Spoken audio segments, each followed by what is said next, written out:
Here's the 30-second lesson on what legends know. Never practice nunchucks in a crowded room. Never eat chole before a road trip.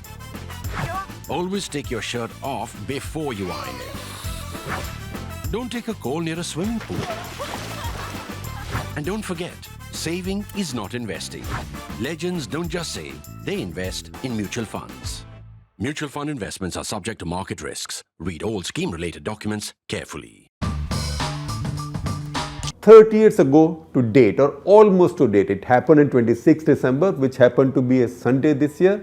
That's the reason we take a little bit of a leeway from you. Something happened that shook the world, that changed the world, that redefined the world. Now, you might have an argument on whether this was the most important geopolitical event of the 20th century, or was it the conclusion of the Second World War? That argument will go on, and I will tell you why that argument remains open in just a few minutes. That is when 26th of December 1991, Supreme Soviet passed a resolution, I think it was called 142C or B or something like that, where they said that USSR ceases to exist, right? That was the big change, cataclysmic. Now what that did was, it created a unipolar world, and that, if it was just that, the implication was just that it created a unipolar world, we might have said that this was not as important as the end of the Second World War. This was definitely probably the second most important geopolitical event in the 20th century. But you know what's happened? As we've entered well into the 21st century now, we know that it's no longer a unipolar world. It's becoming bipolar again, and the space that the Soviet Union vacated has now been more than adequately taken over by the Chinese. If anything, at the peak of its glory or economic and strategic glory, Soviet Union, Soviet GDP of all the republics together, USSR, was 57% of the American GDP. Look at the Chinese, the way they are growing, how close they've got, and how close they are now to basically overtaking America's GDP. So, disappearance of the Soviet Union created a unipolar world, all right, that's important. But the second important thing is that this will define geopolitics of the 21st century as well, because this led to the rise of China. This did not lead to the end of communism. It led to the Chinese redefining their communism and rise in a manner that nobody could have imagined maybe even 10-15 years ago. How important was that event? 26 December 1991. Remember, 25th December 1991 in the evening, 7:32 p.m. exactly, was the moment when the red banner came down in the Kremlin and the tricolored Russian Federation flag was put up there. But Supreme Soviet adopted the resolution the next morning. That's why 26th is what we see as the official date.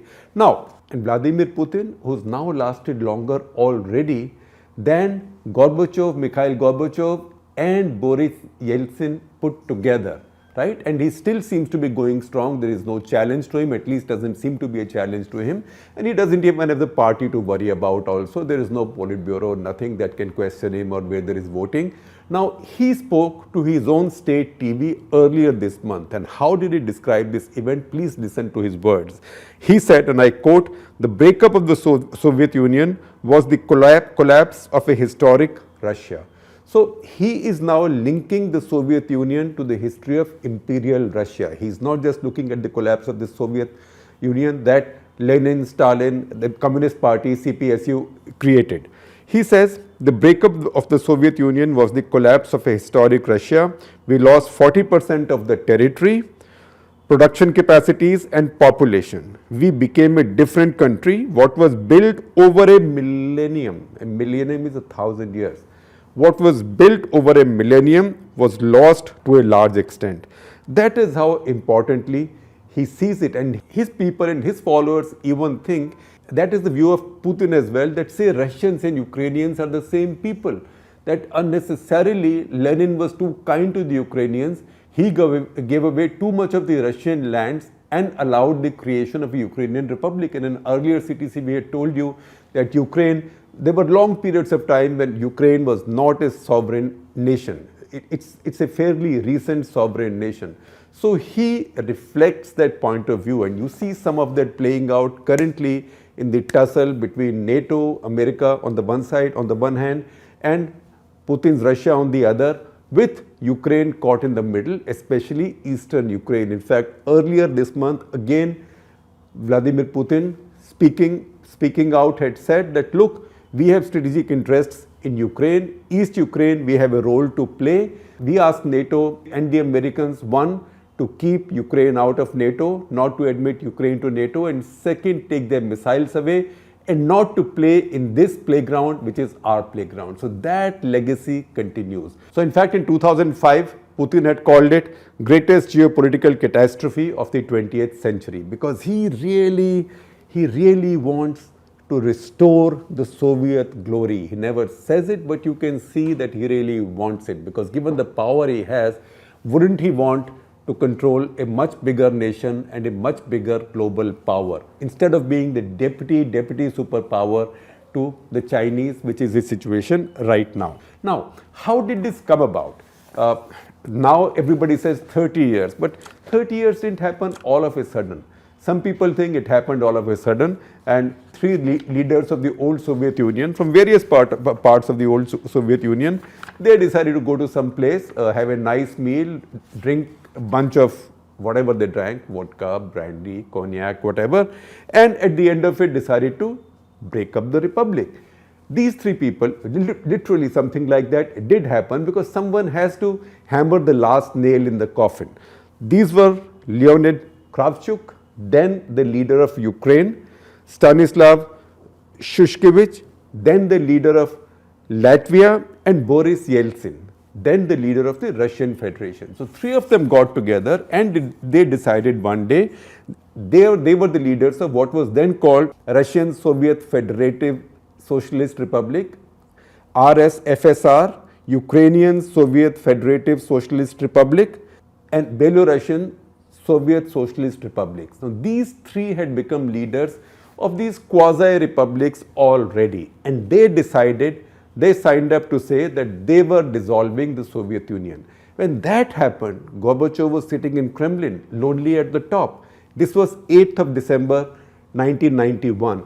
That gave Gorbachev a fait accompli. Either Gorbachev now had to accept this and say that, look, this is inevitable, let me now accept it and carry on from here, or he had to use methods that communist rulers, any classical communist rulers, would have employed in this situation, which is the armed forces. So Gorbachev actually has written about this at great length.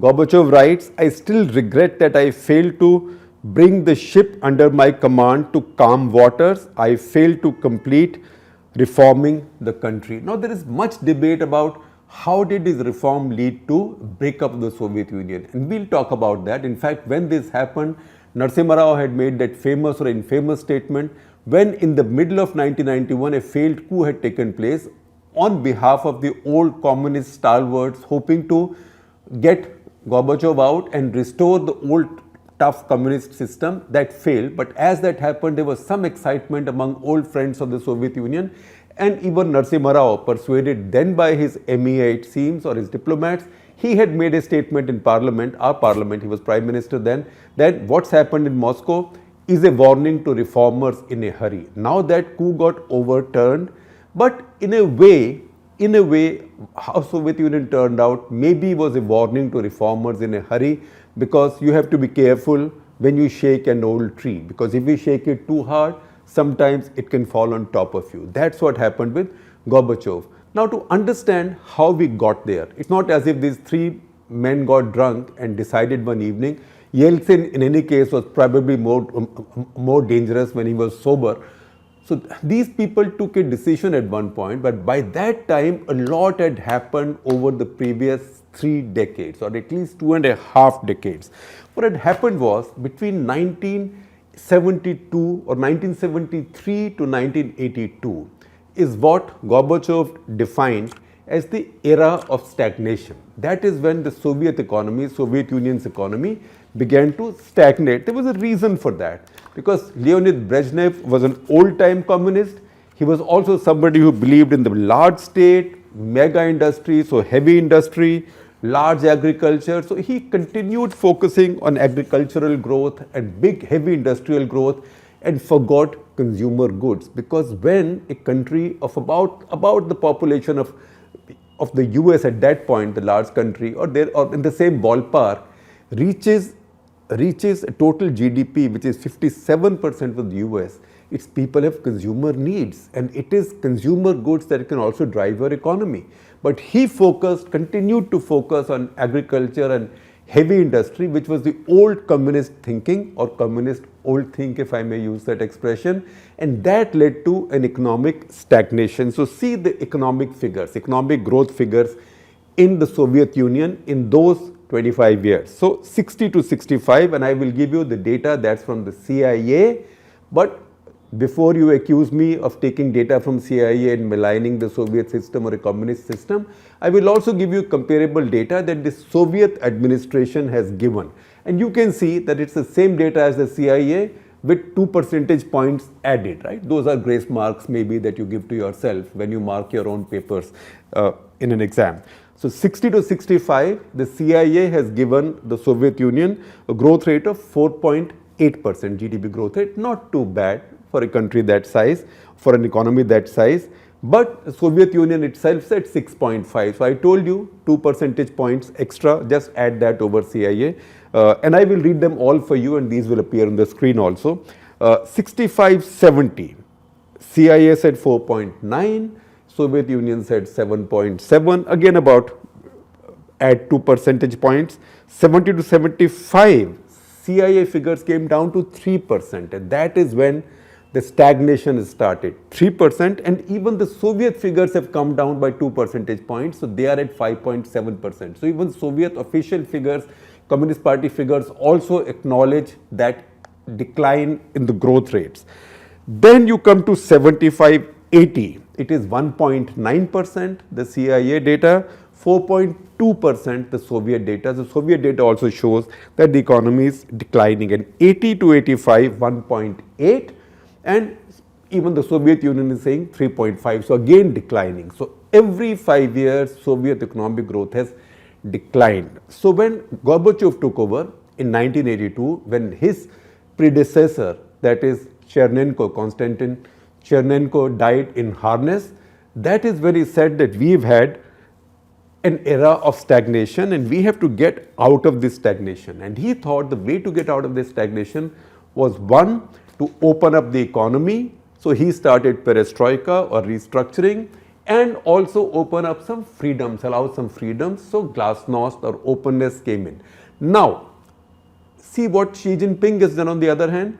He's allowed a kind of perestroika, but with Chinese characteristics, where Chinese state controls everything ultimately, and glasnost, see you later. We've learned from the Soviet experience, we are not going to make the mistake that our communist brothers made in Soviet Union.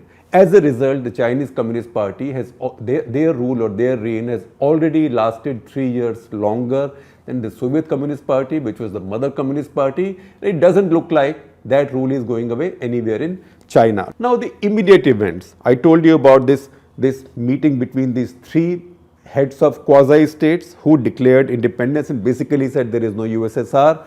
Soon enough, Gorbachev accepted this. On the 25th, Gorbachev resigned. 25th of December, Gorbachev resigned, and then I told you what happened with the flag and the resolution, etc., etc. Estonia, a Baltic country, Baltic Republic now, they were the first to announce that they had become independent. They had become sovereign in 1988. Once again, the option of using force or military power was there with Gorbachev, but he did not use it. Lithuania then became the first to restore independence to itself. That was on March 11, 1990. This was done through a referendum or an election. So September 1991, the secession of the 3 Baltic states, that is Estonia, Latvia, Lithuania, that was recognized. Kazakhstan broke away on December 16. It's all happening very fast, like a T20, humdinger, as Ravi Shastri would put it. Then 11 other republics broke away, and then at this point, all the former republics in the Soviet system, except Georgia, remember where Stalin was born, except Georgia and the 3 Baltic states decided to join a new loose confederation called Commonwealth of Independent States, CIS. So that came into being. Now, Gorbachev had great intentions because he knew that the world was changing. He acknowledged that the Western world had left the Soviet Union behind and he had to change. So he gave more leeway to his satellite republics. They became a little bit freer, Poland, Hungary, Czechoslovakia then, and the rest, and East Germany. But also he allowed a lot of opening up within his country. He allowed Andrei Sakharov to come back, for example, who had earlier been sent into exile. He allowed him to come back in 1986. In fact, he personally called Sakharov to say that you can come back. And then this kind of openness began in Russia. In 1990, he also said, February 7, 1990, he also persuaded his party to give up its monopoly over power. And that's when republics began to have freer elections where other parties could come to power. And many of these republics voted parties other than the Soviet Communist Party. And that also hastened the process of dissolution. Now, CPSU, in fact, in those elections lost in 6 states. 6 states was a lot at that point. But see, before that, what had happened in the Soviet Union? We know that Stalin's period was the toughest. After Stalin came Khrushchev. Khrushchev tried to loosen things up. He reformed a great deal, but he ran into trouble with conservatives. It was those conservatives who then Brezhnev rallied, and he basically got Khrushchev out and he took over. When he took over, he reversed a lot of Khrushchev's reform, which may have strengthened the Soviet power, but which also led to economic stagnation.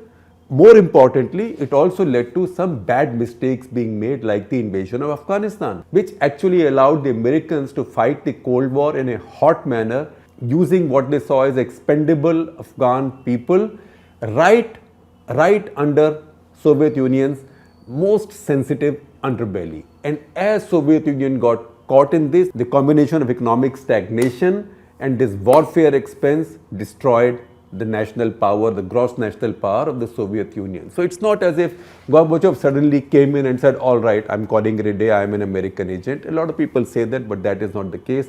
Soviet Union had been hollowed out already to a large extent.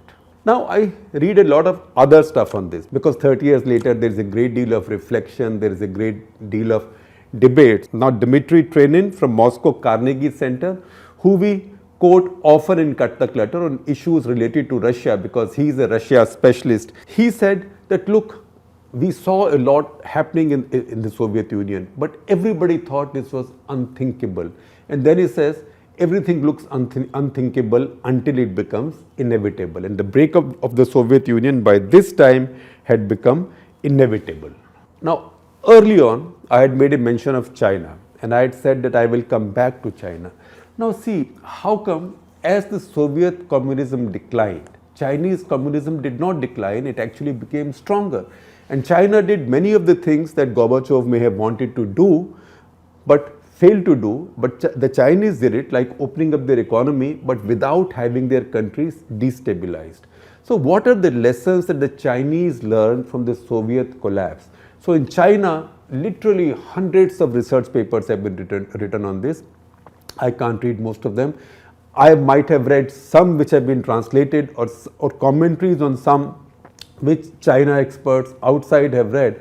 But right now, I will just quote 3 points from an article on abc.net. It's a very good article, Australian Broadcasting Corporation, by Rebecca Armitage. And she says in this article that Chinese basically took 3 pointers from the Soviet collapse. And I will explain these to you. Number 1, embrace capitalism but with Chinese characteristics. So once again, capitalism is all right, but no laissez-faire political control has to be with the state total all the time. So capitalism, but a kind of state-controlled capitalism. State doesn't do business that much, but the state also tells the business what to do. And if somebody gets too big for their boots, like Jack Ma, then the state moves in to cut them to size.